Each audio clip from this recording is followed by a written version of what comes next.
Ma sissejuhatuseks teeksin veel ühe huvitava elu keerdkäigu, mis täiendas minu teadmisi. Maaülikoolis oli minu teemaks juhtimine, diplomitöö teemaks ja mind hakkas huvitama lapsena, et kuidas asi ikka käib ja hiljem muidugi, olles nii noorelt brigadir ja olles August Lepassaare kõrval, ma nägin, et seda on antud, aga seda peab ka õppima. Ja elu tegi siis sellise pöörde, et olude sunnil ma pidin vastutavaks saama Rakvere rajooni tööstuse eest. Olles lõpetanud agronoomia, sattusin ma sellele teele, oli selline valik, aga see oli jube hea õppetund ja uuesti teistsugune nägemine Rakvere rajoonis. Sest olid ju tol ajal Rakvere rajooni tööstuse eesotsas nagu tsemenditehas Punane Kunda, siis ta nimetati Nikolai Vavilov, kes on absoluutne eeskuju oma andega, kuigi vähese haridusega, 6 klassi, aga see oli kas kõva sõna Eesti aeg. Siis Rakvere kaubandus-kintertehasse direktor Vale Mandel ja piimakombinati direktor Entel Kaasik. Nad on üks põlvkond minust vanemad. Ja muidugi siis ma pidin tegelema ka lihakombinatiga. Ja nägin seda valu ja vaeva selles vanas lihakombinatis. Ja nägin ka teiste tööstuse arengut. Ja samal ajal oli ikkagi mul südantelähendane põllumajandus. Ja 1973 elu tahtis, et mind suunati. Ega ma enam ei oleks, praegu ma selle ametikohta poleks vastu võtnud, selle teadmiste juures, mis siis oli, aga hullumeelne noor mees oli valmis töötama, muidugi me neid aastad ei kahetse. See oli huvitav, see oli majandus, oli niivõrd lähedal, see oli sünnist kuni surmani, mida rajooni täitekomitee mille eest ta pidi vastutama. Ja ka selle eest, et leib, piim ja liha oleks elanikkonna laual. Ja peale enne mind olles rajooni täitekomitee esimees, Enn Mikker asus lihakombinaadi direktoriks. Ta oli 60-aastane mees, üle 50-aastane mees, jah, juba pensionieelik küll, aga ta otsustas veel proovida. Ja see oli üks suurepärane aeg, et tema oma elukogemustega ja tema tegelikult oli see mees, kes süstis ministrile, ministrite nõukogus, plaanikomitee ideed, et Rakverel on vaja uus lihakombinat. Siin maksid kausalt öelda isiklikud sümpaatiad. Ja Enn Mikker suunas ka mind sellele teele, üle selle eest on vaja võidelda. Ja siis ütleme, nii nagu Olev Rohumäe rääkis, et 79 ja 73 hakkas ideel täienema, kui Mikker oli lihakombinati direktor, ja 79 läks päris võitlus. Vabariigi juhtkonnas oli soovijaid, kes olid kunagi Paides töötanud, et Paidesse viia. No aga võeti saladus, see oli Gustav Tõnspoeg. Kuigi ta on muide Virumaa mees, Sallakandi mees. Ja hiljem ATK esimese täitja Kõukna oli Kohtla-Järve poolt. Aga meie argumendiks oli tooreaine. Rakvere rajoon andis tol korral 13% Eesti angust põllumajanduses. Ja me varustasime ju tegelikult Rakvere lihakombinat oma tsehhidega, mis tol korral veel asusid siis Ida-Virumaal, Narvas ja Kohtla-Järvel ja Lüganusel, üle 327 000 elanikku. See oli kaevurite linn ja Narva Kreenholm, eks ole, sellised, Sillamäe oli väike linn, seda üle ei tähtsustakski, aga need olid suured tööstuse keskused, no ja kaevurid, no ega mul vennad on kaevurid olnud ja ma tean, mis see töö oli, et neil on nagu õigustatud ootus, et nad peaksid olema varustatud korralikult, sest seda tööd, mida tehti pärast sõda, mu vend töötas 1948. aastas kaevanduses, tegi ka kaevuritööd. No ma olen ühe vahetuse seal all teinud ja rohkem ma teha ei tahtnud. Seda ränka kivi tõsta tonnide viisi 8 tunni jooksul, 2,2 meetri kõrguse laega kaevandusvõõnsuses. No ma ei kahetse. Ei ole, tunnen neile kaasa. Mina olen maa peal igatahes õnnelikum. Ja sealt see võitlus algas. Aga see ei olnud otsusta, tegelikult ju rahastamist ei toimunud mitte Eesti Vabariigi kaudu. Eesti Vabariigi eelarves sellist asja ette nähtud ei ole ja kuna kombinaat oligi kahepoolse aluse, otse liidu alusega, kuid ka meie liha- ja piimatööstusministeeriumi aluses, aga rahad, selliste rahade jaoks kombinaati oma sissetulekust ei jätkunud ja need kasumisummad olid nii väiksed, et ei olnud võimalik ehitada. Ja et seda asja lõplikult teha ja otsustada, sest eeltöö oli väga hästi tegelikult Vabariigi juhtkonna poolt tehtud, toimus NSV Liidu liha- ja piimatööstuse ministri külaskäik Rakvere vanasse lihakombinaati. 1984, enne kui Olev Rohumäe direktor, see oli Mikkeri kabinetis, me vaatasime selle tootmise üle. No selgelt oli ministrile arusaadav, et seda teha ei saa. Aga miks? No jaa, sest et no ma nimetasin, et see reovee hulk oli 60 000 ekvivalenti. See oli kohutav, mis selle vana lihakombinaadi Pagusoo ääres oli. Ma olen selle jala läbi käinud ja jalutanud, see oli õudne. Ja selle tõttu me ka võitlesime sellest, et aga teisalt liidu ministrile pakkus huvi, kust tuleb sellise suure kombinaadi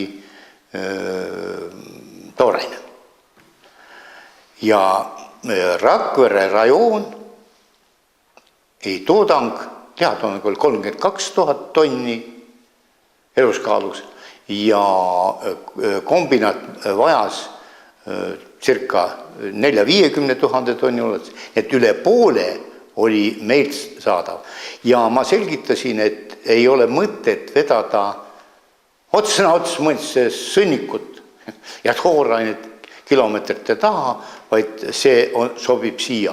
Ja see tooraine oli üks väga määravaid asjaolusid, et ta siia tuli. Ja teine oli praegune kombinaadi asukoht. Tähendab, ta oli kõikidele pooltele valla, see tähendab varustada vanad Virumaad, kui me räägime tema täies mahus, eks ole. Siis oli nüüd elanikarv oli nõukogude aegselt suurem.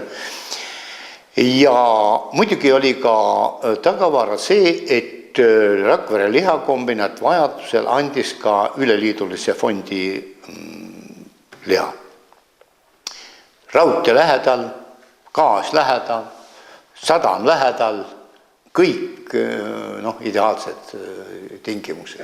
Ja teiselt poolt oli muidugi Rakvere lihakombinaadi töötajad, siin oli 500, aga uues pidi alustama tööd 400 juurest ja kokku 900, ka selles mõttes linna lähedus, ikkagi Rakvere oli küllalt suur, tol ajal 20 000 elanikku, et tööjõuga ei olnud nagu probleeme, ka elamuehitus tuli järele, aga see oli meile vajalik seoses põllumajandusega. Tegelikult meil käis tihe kontroll, et see põllumajandustoodang oleks kvaliteetne, et me ei toodaks ainult rasva, vaid toodaksime tõesti liha. Ja kombinaadis toimus kontroll, millise kvaliteediga liha toodatakse. Ja selle eest maksti. Ega siis ka muidu ei antud ära. Juba tol ajal oli ikkagi majanduslik arvestus olemas. Ja kombinaadi juures töötas Rakvere ATK esindaja, kes koos määrasid kvaliteeti. Ja meie tõuaretus ja kõik oli suunatud sellele, et toota kvaliteetset liha. Ja see muidugi ministrit väga rahuldas. Tekkis meil temaga tõrge ühes küsimuses, sest kombinaadi maksumus oli väga kõrge, sest ta oli mõelnud ühe vahetusega 120 tonni liha, et eluskoha 120 tonni liha töödelda, ja see tähendab kahes vahetuses 240 tonni ööpäevas. Ja see oleks tähendanud jällegi koormuse suurendamist, et lihakombinaat ikkagi ehitada ainult puhastusseadmed Rakvere lihakombinaadi jaoks. Aga olles töötanud rajooni täitekomitees, ma teadsin, et nüüd, kui me nüüd seda võimalust ei kasuta, siis see Rakvere linn, ja sest Rakveres oli tol ajal piimakombinaat, piiritustehas, tärklise siirupikombinaat, mis reostas väga tugevalt vett, leivakombinaat. Nii suured toiduainete tööstusettevõtted, millistel kõigil puudusid puhastusseadmed. Aga rääkimata elanikkonnast, elanikkonda arv suurenes 15 000 20 000 ja oli vaja lahendada, sest see, mis moodi Solgöojast, Rakveres nimetaks seda jõge, mis läbis ja kanalisse pandi Solgöojad, mis sealt välja tuli, oli õudne, mis läks kõik siis ühelt poolt Sõmmeru kaudu läks lihakombinist ja linna kaudu ka Seljajõkke. Ja see pani mind südamelt, ma meenutasin, et kartus oli, et võib-olla see kombinaat selle tõttu ei tulegi Rakveresse, et mujal on nagu lihtsam teha.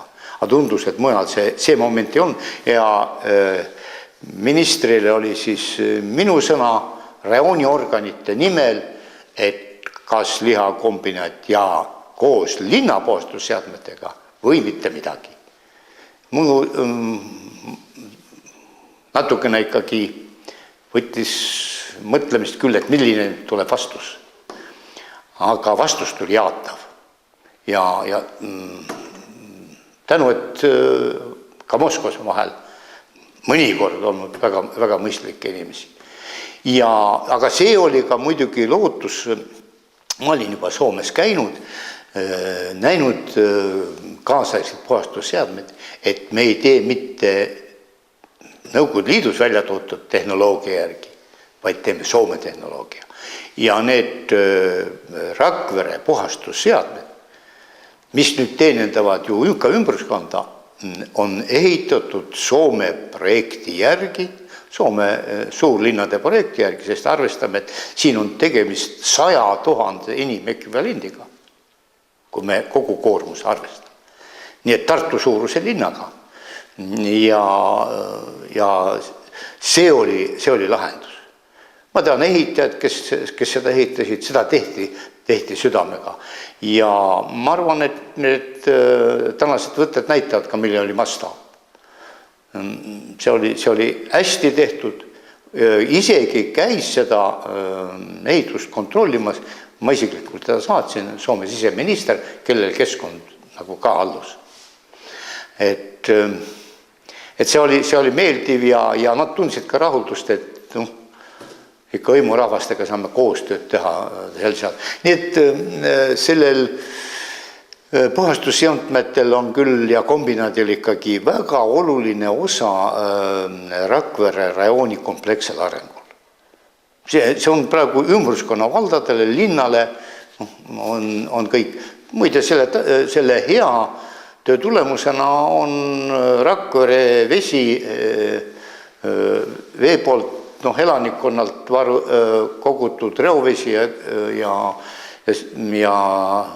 joogivesi ka Eesti madalamaid. Kui meil ei kompenseerita, vaid otse elanikkond ja tööstusettevõtted maksavad, on Eesti kõige madalam tegelikult. Narva kõige madalam hind reu ja ega vetes, sest ta töötab ökonoomselt hästi projekteeritud, ka hästi rekonstrueeritud järjepidevalt seda puhastusseadet ja ka lihakombinaat on rahul, sest selle reovee hind ei koorma lihakombinaadi tööd. Rakvere rajooni ja Lääne-Virumaad tulebki võtta tema potentsiaali seisukohalt, et meil on tema territooriumil töötanud, nüüd natuke on juba vähem, aga oli 13 toiduainetööstusettevõtet. Tähendab, põllumajandus andis tooraine ja koha peal töödeldi üle. Need on piimakombinaat, oli piiritustehased, õllevabrikud, leivakombinaadid, need olid kõik meie territooriumil. Ja nad ei olnud mitte Rakvere linnas, vaid olid maakonnas tsehhid laiali paigutatud ja tänapäeval paljud neist töötavad või on erastatud ja jätkavad oma tootmist teisel kuul, aga annavad elanikkonnal tööd. Tähendab, seda maaelu tulebki käsitleda mitte ainult põllumajandusena, vaid mitmekesisena, sest tegelikult ka majandid tegid omale arendasid tootmist. Ega õlletehast ei tehtud ainult õllejoomise pärast. Õlut ka Eestis muidugi oli väga vähe, aga see oli majanduslikult tasuv. Oli ökonoomne oma ressursside kasutamise seisukohalt, aga teisalt lõi ka külas õige sotsiaalse ja demograafilise situatsiooni. Mees tuli põllule tööle ja naine sai õlletehas tööd. Ja nii oli paljudes, nii oli see veinivabriku puhul Võhus ja mitmes ettevõttes. Ja need majandid olidki kasumiga selle tõttu. Et mehed ei mõelnud kitsalt, vaid mõtlesid laiemalt. Ja elu on näidanud, et täna need põllumajandusettevõtte juhid, kes arendavad kompleksselt ja täna on hakatud mõtlema ka oma abitootmise arendamise peale, need on kindlalt püsima jäävad. Ma tahan öelda, et meie kolleegid Artur Upsi ja hiljem Mihkel Sistukiga olime selles mõttes väga me oleme selle rajooni kasvandikud. Ja meil oli asjadest ühene arusaamine ja tänapäeval on ühene arusaamine Virumaa arendamisest. Ja selle tõttu me kasutasime kõiki hoobasid nende kaudu, ma tahan tänusõna öelda Artur Upsile, et ta toetas vabariigi tasandil meie arengut, meie suunda. Upsi oli Keskkomitee sekretär. Jah, põllumajandusalal. Ja teisalt tõesti, olles täitevkomitee esimees, tuli Eesti Riikliku Plaanikomitee pakkumine. Tol ajal ei olnud veel Norma tsehh valmis, oli seal sõjajärgselt tahetud mingit tsehhi teha, ainult hooned, müürid püsti ja pakuti releede ja nende tootmiseks elektroonika on primitiivset tehast 800 inimesega Rakveres.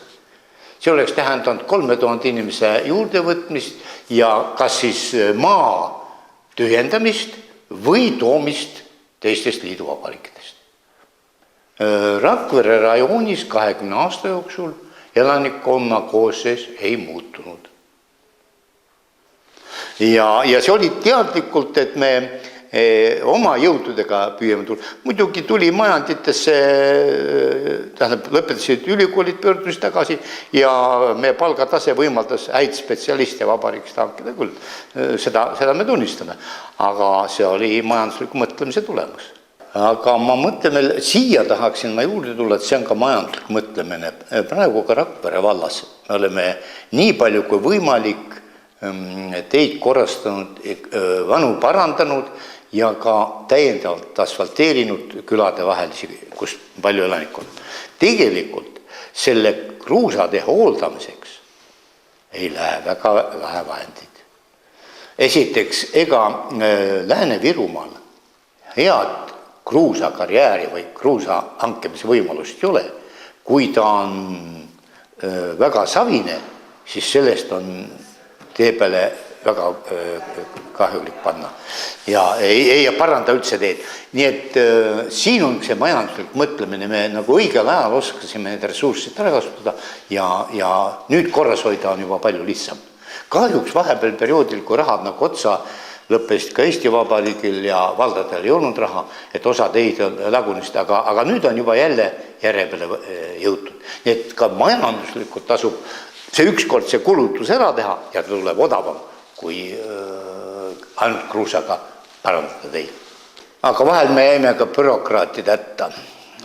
Nimelt oli nii, et ministeeriumide vahel, kes ka võitlus, ja küll see oli üleliigselt korraldatud, linnades ei lubatud Rakvere teedevalitsusel tänavaid teha. Ja see kuulus nagu kommunaalmajandusministeeriumi alla. Ja siin on üks võti, et miks omal ajal ja ega need Rakvere linna tänavadki täna ei ole korras, sest et see tööde kvaliteet ja materjal ei olnud õigesti valitud.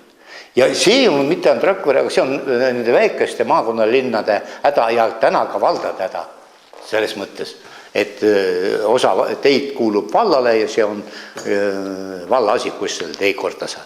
Vot ka niisugused lollused olid selle ajal täiesti olemas ja ma pean tunnistama, et me jõud ei käinud seal sellised bürokraatiast tol korral. Kuigi me salaja tegime transpordiga kokkulepet, et ta pindas ikkagi Rakvere linna tänavaid ka. Jah, sest et juba tollal, kui me seda tegime, oli Lahemaa ja ka teed, aga turistide suhtes täna on see absoluutne.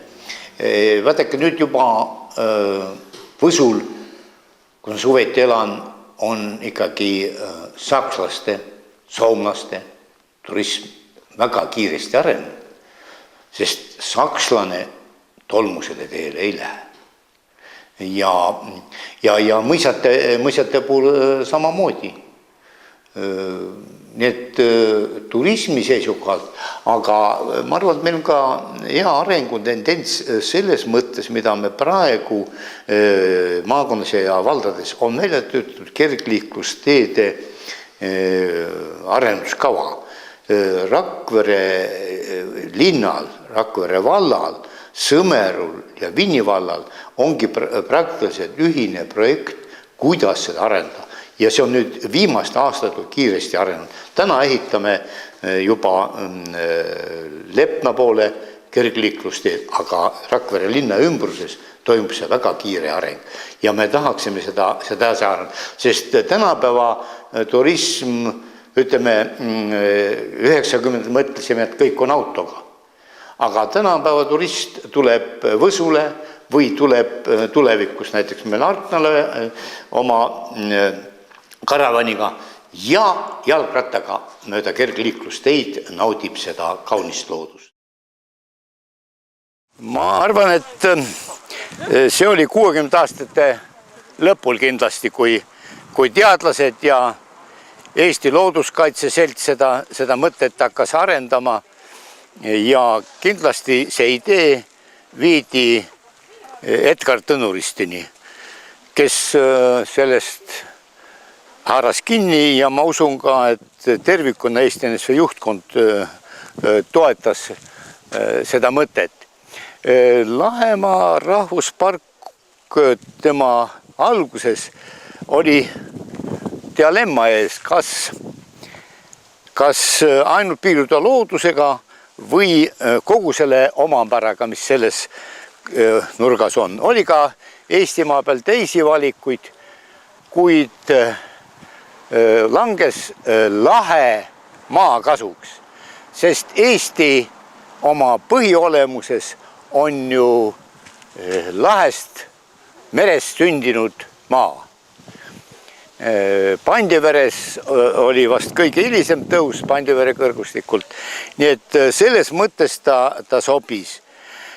Siin olid abiks Soome, Rootsi ja minu teada ka Ameerika Ühendriikide teadlased, et milliseks see rahvuspark võib olla, sest Ameerika Ühendriikis on puhas loodus, mitmed rahvuspargid ja seal mingisugust toimetamist ei ole. Kuid Lahemaal oli ka see õnnelik juhus, et ega sellel territooriumil suurt põllumajanduslikku tootmist ei ole. See kõik jäi Lahemaa äärealadele ja see ei seganud, üldse nad olid nagu parajas sümbioosis, ega see tootmine oli looduslähedane, mis Ilumäe kolhoosi ja Viru kolhoosi siin toimus. Selles mõttes see igati sobis ja tema ametlik kuupäev on kinnitatud ministrite nõukogu määrusega 1. juuni 1971 ja siis läks tegutsemiseks lahti, moodustati vanemate nõukogu, kes hakkas seda asja koordineerima, võeti ametisse palgaline direktor ja selleks esimeseks direktoriks sai metsamajandis töötav Ilmar Epner. Ta töötas siis inspektorina, varem oli ta Mõdriku tehnikumi loomakasvatuse õpetaja ja hiljem direktor. Nii et ta oli väga looduslähedane inimene, kes tundis loodust ja kellel olid juba juhtimise kogemused majandusasju nendes Nõukogude Liidu tingimustes ajada.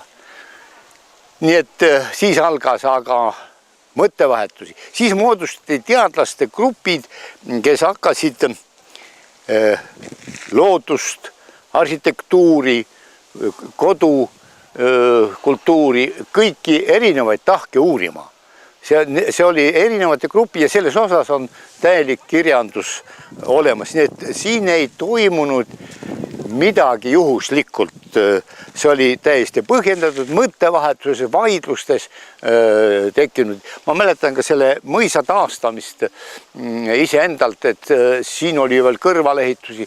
Siin olid pioneerilaager ja õnneks, et see pioneerilaager ka oli, et see ei laastatud seda territooriumi tervikuna ära. Need võeti maha ja algasid taastamistööd. See siin lauruumid ja sai kohe taastatud ja teisel pool oli puidutöökoda, kus praegu on Lahemaa keskus, kus hakati ise tegema. Tegelikult Lahemaa oli ise majandav organisatsioon. Ta pidi nagu kõik ise, ega talle eraldi kohe riiklikke suuri summasid ju peale ei mandud. Küll riigieelarvest eraldati, kuid kõik heatahtlikud organisatsioonid, ettevõtted, kellel oli võimalus, ministeeriumid annetasid asutatud Lahemaa fondi. Ja see töötas väga hästi. Selle fondi juhatuse esimees oli härra Albert Norak ja mul oli kohalike meeste eestseisjana olla seal asetäitja. Ja see töötas normaalselt. Ma ei ütle, et raha palju oli, aga tööd, mida me jõudsime teha, sai tehtud. Ja tahan siin juures rõhutada üldsuse osa. Rakvere rajooni majandid pandid siin 150 000. Ma ei oska neid vääringuid enam ümber arvestada, aga selle jaoks oli suur summa, sest elumaja, hea elumaja maksis 10 000. Nii et 15 elumaja sai sellega taastatud, oleks võinud taastada või ehitada. Nii et ja teine selline vabatahtlik abi, selle pargi, see üle 40 hektari park, mis mõisa taga asub, selle teed on seal üle ka 40 kilomeetri teid, puhastasid Eesti üliõpilasmalev ja põhitöö tegijad olid Tallinna pedagoogilise instituudi tollel ajal, hiljem ülikooli üliõpilased. Et igaüks tuli ja tegi, isegi nende müüride taastamisel töötasid tolleaegse Leningradi teaduste akadeemia ja ülikoolide juures olevad õppejõud, kes tulid hea meelega Lahemale puhkama tööd tehes, mis andis neile füüsilise koormuse ja vaimse rikkuse selle Eestimaa loodusele. Nad väga armastasid seda, mitmel aastal käisid siin ilma rahata tööd tegemas. Ja kevadeti oli meil Lahemaal selline komme, et ettevõtted ja asutused Tallinnast, kaasa arvatud siis rajooni täitekomitee ja parteikomitee, me käisime looduses. Meil oli konkreetselt, meie hooldada oli Pedassare poolsaar ja Rahandusministeerium oli alt ja need paljud ettevõtted käisid kollektiividena kõike seda reostatud ja saastatud loodust puhtaks tegemas. Olid ju endised sõjaväeobjektid ja piirivalve, igasugused platvormid, millest me puhtaks tegime. Nii et see Lahemaa töö käis mitte ainult siin mõisas Palmses, aga ka tema territooriumil. Et see muutus nagu üldrahvalikuks asjaks. Mida ma tahan veel eriti rõhutada, oli meil kohtumine Lahemaa juhtkonna ja koolidirektoritega ja sealt tekkis meil idee, et iga Rakvere rajooni keskkooli lõpetaja peab vähemalt ühe päeva, aga nad tegid pikaajalised ekskursioone ja mitmel korral tuttuma Lahemaaga, selle Eestimaa loodusega, et mõista, missugune ta on, kui mitmekesine on ja miks pärast me seda kõike hoiame. Tegelikult, kuigi ta on ju Saksa mõisnike pärand, aga see on meie oma kätega tehtud hooned ja rajatised. See on Eesti rahva omand, mida ka nemad järeltulijad, paalenid, kes siin mõisas on olnud, ja ka teised, meile keegi seda kangesti tagasi pole tahtnud ja ei nägid seda tööd, mida me teinud olime. Ja ta muutus nagu üldrahvalikuks Eesti rahvuse osaks, et see on koht, kus aga hiljem, kui me olime jõudnud väga keerulisse olukorda, kus avastati mitte ainult Toolsel, aga ka Rakvere rajooni all tervikuna fosforiidi lademed, mis on Euroopa suurimad, siis ta muutus tagalaks, kus piirilt oli selge, et ühtegi sammu siit fosforiidi kaevandustes alla, sest see fosforiid lademed on kogu Põhja-Eesti ulatuses. Nii et oleks võinud ka Lahemaal kusagil leida selle kaevandamise koha. Aga algu oli muidugi Kunda lähedale seal ja transport ja tööstus. Nii et see muutus selliseks platsdarmiks, kus me selle loodushoiu saime suunata sellise mõttetult tolleaegse tehnoloogia järgi fosforiidi kaevandusse. Ja Juhan, sa mäletad ju ka seda, et selles majas sündis Pandasaade. Siin olid koos teadlased Eesti Teaduste Akadeemiast, Maaülikoolist, minu õppejõud Loit Reintam ja teised, kes tõestasid, et see peab alles jääma. fosforiiti ei tohi siin kaevandada ja ei tohi ka Pandiveres kaevandada.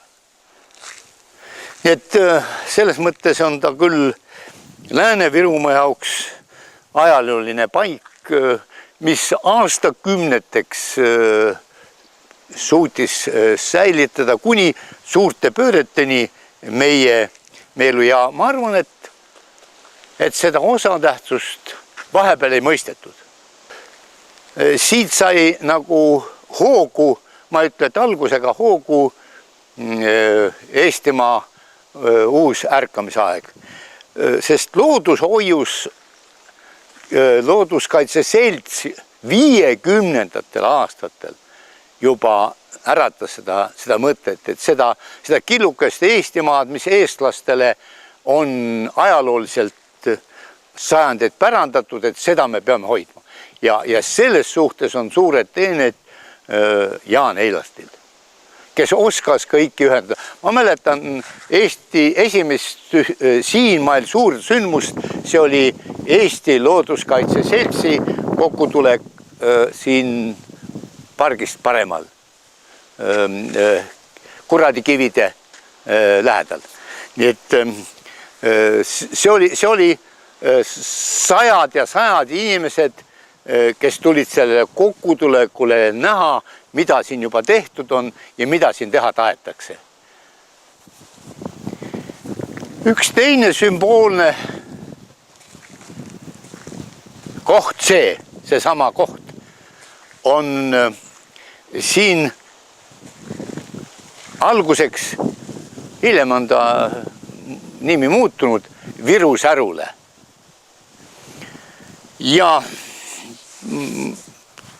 kuidas me pidime nagu elama ja kust mõte on Rein Sikult ja Maia Oravalt, et siin Viru Säru teha. Aga see ühtis ka meie mõtetega, eestlastega, kes me tolle ametis olime. Ühel tantsupeol ma istun ja ootan Eesti rahvatantsu. Noh, oli, ma ei tea, aga viimane siis tuljak ikka tantsiti. Et Eesti rahvatantsu pidu ei olnud. Ja idee oligi Viru Säru sellel, et siin samal Lahemaa territooriumil teha Eesti rahvatantsu. Ja see oli suurepärane pidu. Siin oli üle 1000 inimese koos. Mille eest ma sain muidugi hoiatuse, et sa teed natsionalistliku rahvatantsu pidu. Ja selle vastutuse, ma ütlesin, et see ei muutu selliseks, võtsin ma endale. Aga las see jääb ajaloolist otsustada. Aga need peod toimusid hiljem, ma ei tea, miks pärast siit ära viidi, aga see oleks siin see õige plats. See on filmis üleval, kui siin rahvas tantsis. No see hoone päris lagunenud ei olnud ja need hooned olid alles, nii et kui me pärast käime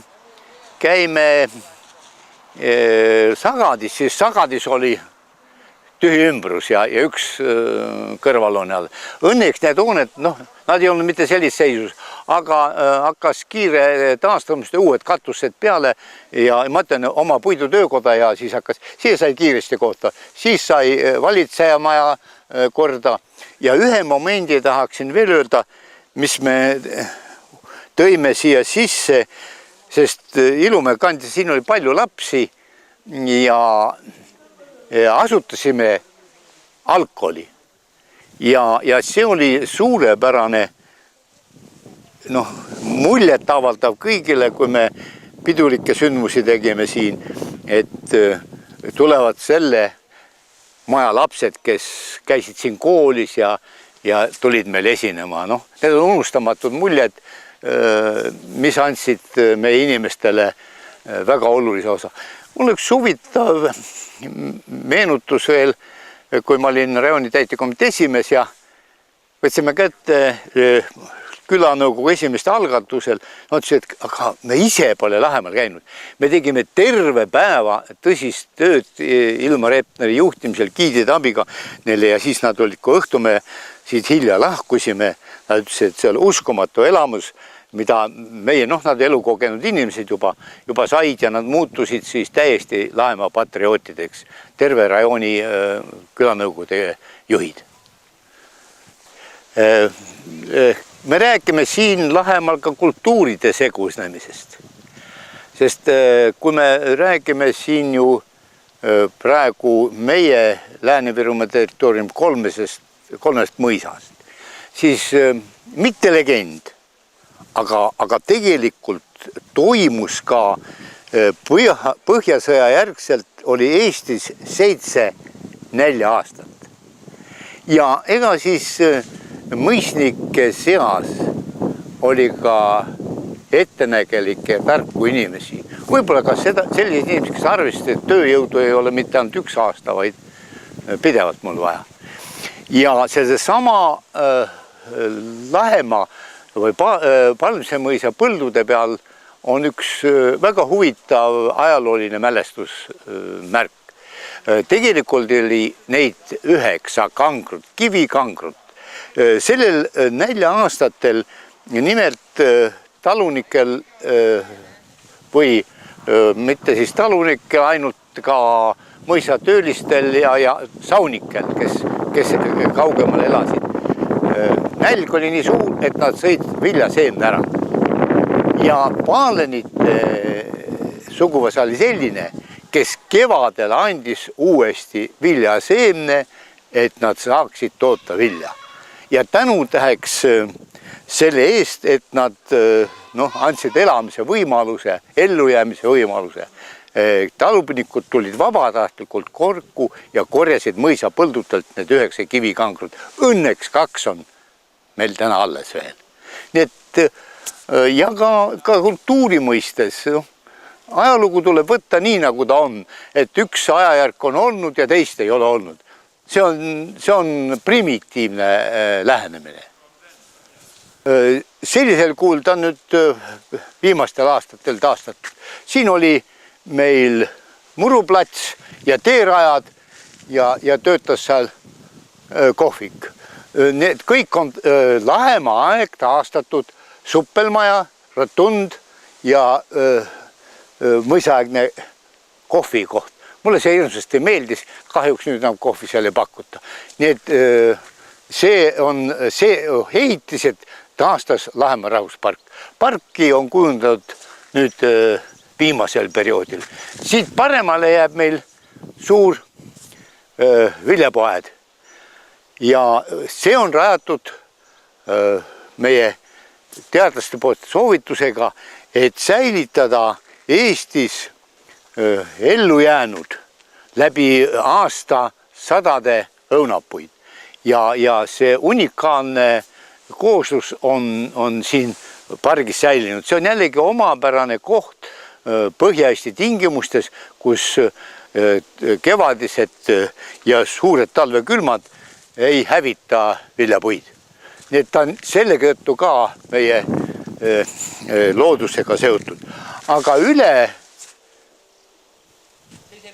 Tiiki paistab meil huvitav plats. Tegelikult avalik üldrahvalik jaanipäeva taastamine sündis jällegi Lahemaal. Üks esimene proov oli hoopis Viitajärve ääres, kus ajalüürikud seda üldse ei tähenda. Siis toimus ta Altjal, mis on nagu täiesti üles võetud Altja kõrtsi juures. Aga siis me tõime Ilmar Epneri ettepanekul selle Lahemaa jaanitule platsi siia. Siin oli lava, tantsuvõimalused ja ta on unikaalne looduslik amfiteaater. Et ka sellised traditsioonid, üldrahvalikud traditsioonid, Eestile omapärased valged ööd ja jaani sündisid uuesti siin. Täna see mõte tekkis, kui me rääkisime Veljo Rannikust, et jah, Ilmar Epner on sündinud 1927, nii et kas see juubelit vaja ongi, aga need teened on seda väärt, et temale siin oleks väärikas pink, sest see see on tema elutöö, mis ta on teinud. Seda nagu ei rääkides ega mitte juures olles täna ei mõistagi, milline titaanlik töö iga päev, alates töömehest, lõpetades ministrite kassaajamisest. Siin edasi ongi unikaalsed allikad. Siin on muide ka meie teadusliku uurimisega praegu monitor, mis mõõdab Eestis looduse põhjavete ja pinnavete saastatust. Et see oli esimene, mida me siia üldse paigutasime ja see on praegugi meie uurimistööde aluseks olnud. See töötab tänapäevani. Nii et me ei alustanud mitte ainult sellise propageerimisega, vaid tõesti teadusliku uurimistööga ka, et ülevalt poolt midagi ei tulles põldudelt või kusagilt reustus, mis võib rikkuda loodust. Jah, see on kena suppelmaja siin ja siit kaugemal on unikaalsed kivid. Kuna siin territooriumil olivat olnud ja oligi kindlasti nunna kloostrid, aga nad ootasid ikkagi ka munkakülalisi ja need kivid ongi mungad, kes ootasid nii kaua nunnadega kohtumist, et nad kivistusid ära. Ja see on väga ilus kivi küll seal. Ja see legend, olles külalistega, väga tõesti töötab. Kõik jäävad seda uskuma, et peadki oma pruuti ootama nii kaua. Siin on muidugi ka ajalooliselt kõik selles mõisas olnud, sest hooneid on palju. Siin oli õllekoda, siis oli viinavabrik, sepikoda. Muide jällegi selle sepiste meie Eesti soomaagist saadava metalli, sest ka metalli töötlemine, mitte ainult, et see metall toodi sisse, vaid soomaagist on võimalik valmistada rauda ja siit said alguse ka need sepapäevad ja soomaagist raua tootmine. Et näete, kui palju ajaloolisi fakte sellesse mõisa mahuvad. Ja üks kuulus fakt, mida ei saa kuidagi märkimata jätta, jällegi arengu seisukohalt. Nimelt selle maja paalenitest oli, jätan eesnimi nimetamata, oli Sankt-Peterburg Paldiski raudtee ehitaja. Ja sellega muidugi oli avatud suur Põhja-Eesti areng. See oli küll ka sõjalise otstarbega, sest Paldiskis asusid allveelaevade ja ka siin Loksal on allveelaevade võimalus, sest mere sügavus Paldiskis ja siin Loksa lähistel on Soome lahes 90 meetrit. See kivil on eriline tähendus. Ma arvan, et ma ei tea ühtegi, ma olen Eestimaa peal käinud, et selline kivi on olemas. Palmse talupojad, kes 1923 said Palmse mõisalt maadeks ja selle põllumajandusreformi sündmuse puhul on nad Palmse mõisa parki pannud, see on 10 ausamba, mis tähistab Eesti talupojale mõisamaade saamist.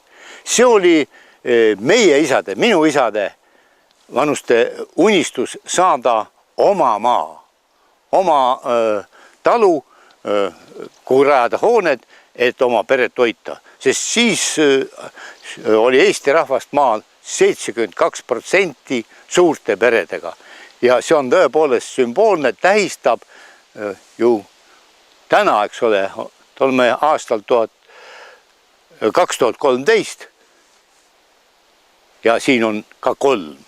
80 aastat tagasi. Ja, aga reform toimus 90 aastat tagasi. Kui me oleme nüüd Virumaal palju kohti nagu filminud ja kohtunud nende 5. ja 6. inimpõlvedega, siis sealt sai paljud algused. Nii et 4 inimpõlve nüüd on siin 80 ja 90, eks ole. Et see oli Eesti inimese jaoks väga oluline. Ta oli 700 aastat oodanud seda aega, kuigi esimesed talud ju osteti 19. sajandil, aga see oli põhimõtteliselt suur reform Eesti põllumajanduse jaoks. Ja sellel baasil kasvab tänane Eesti põllumajandus.